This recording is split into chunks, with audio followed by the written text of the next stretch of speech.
बोकारो उपायुक्त ने किया चंदनक्यारी प्रखंड का निरीक्षण, साथ ही बंगाल बॉर्डर सहित कई जगहों का निरीक्षण किया गया। मौके पर बोकारो के सिविल सर्जन और 4 एसडीएम सहित कई अधिकारी मौजूद थे। उपायुक्त ने लोगों के साथ मिलकर उनकी समस्याओं को भी सुना, साथ ही मनरेगा, चापाकल, वृद्धा पेंशन सहित अन्य योजनाओं को जल्द से जल्द पूरा करने की बात कही। बोकारो उपायुक्त राजेश सिंह के द्वारा चंदनक्यारी प्रखंड के अलग अलग क्षेत्रों में निरीक्षण किया गया। निरीक्षण के दौरान बंगाल बॉर्डर के समीप मुर्गातल एवं विरखाम का भी निरीक्षण किया।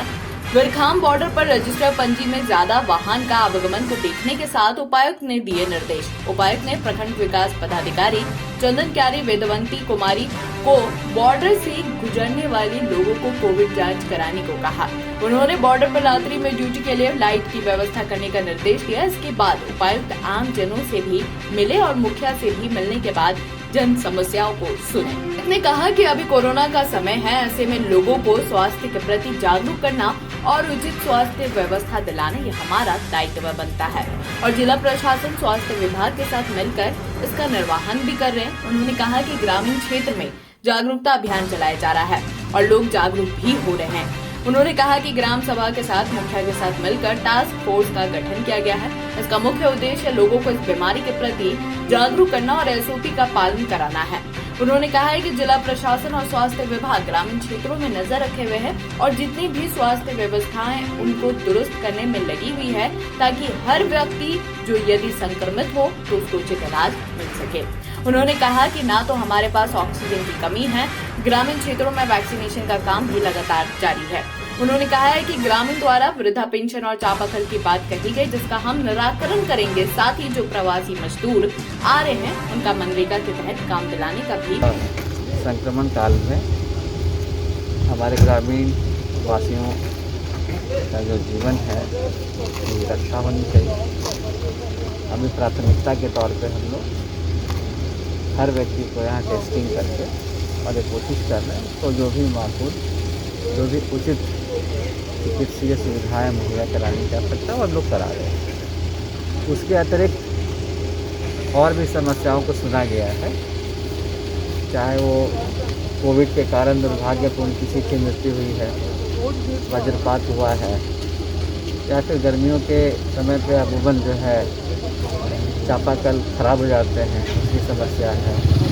लोगों को जागरूक करने की समस्या है।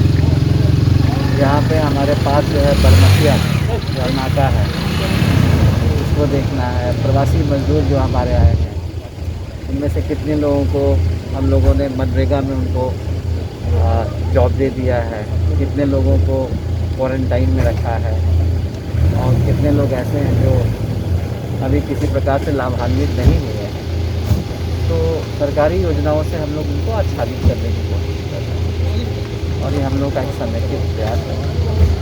हमारे काफ़ी जो है सक्रिय एसडीओ साहब जो हैं शक्ति प्रकाश, वो बिल्कुल स्थिति पर ध्यान रखे हुए हैं। रूरल टास्क फोर्स का गठन किया है हमने, ताकि रूरल क्षेत्रों में कोविड संक्रमण ना फैले। उसके तहत हम लोग कोशिश कर रहे हैं कि हर ब्लॉक में, कुछ ब्लॉक में सीएससी के माध्यम से अभी ऑक्सीजन युक्त बेड मुहैया भी करा दिए गए हैं। तो हम लोग का यही प्रयास है कि शीघ्र सुगमता के साथ ग्रामीणों के पास चिकित्सीय सुविधाएं पहुंच जाएं। जी सर, इस बार देखा जा रहा है, देखिए हर व्यक्ति अब कोरोना के बारे में जान चुका है और लोग इसके प्रति जागरूक नहीं हैं। लेकिन जो प्रोटोकॉल है, जैसे 2 गज की दूरी है, जैसे मास्क लगाना अनिवार्य है, उन प्रोटोकॉल का पालन करना बहुत आवश्यक है। हमने अब ग्रामीण क्षेत्रों में भी माइकिंग के माध्यम से कुछ दिनों के बाद हम लोग जो है मुखिया जी के माध्यम से या फिर ग्राम सभा के माध्यम से इसका हम लोग प्रचार प्रसार करवाएंगे और कर भी रहे हैं। एसएमएस के माध्यम से बल्क मैसेजिंग के थ्रू भी हम लोग उनको कर रहे हैं। और अच्छी चीज़ ये है कि हमारे ग्रामीण क्षेत्रों में क्योंकि सीज़न चेंज हुआ तो सर्दी खांसी उसके कारण से कई जगह पे देखा गया है, ऐसी बात नहीं है। लेकिन जहाँ तक संक्रमण ग्रामीण क्षेत्रों में प्रवेश कर गया है, उस तरह का अभी तक डेटा हमारे पास नहीं आया। सेमी अर्बन एरिया जो है वहाँ कुछ चीज़ें फैली हैं, तो उसके लिए हम लोग तैयारी कर रहे हैं। हर तरह से हम लोग तैयार हैं और मैं विश्वास दिलाना चाहता हूँ कि हम लोग बोकारो वासियों को जो है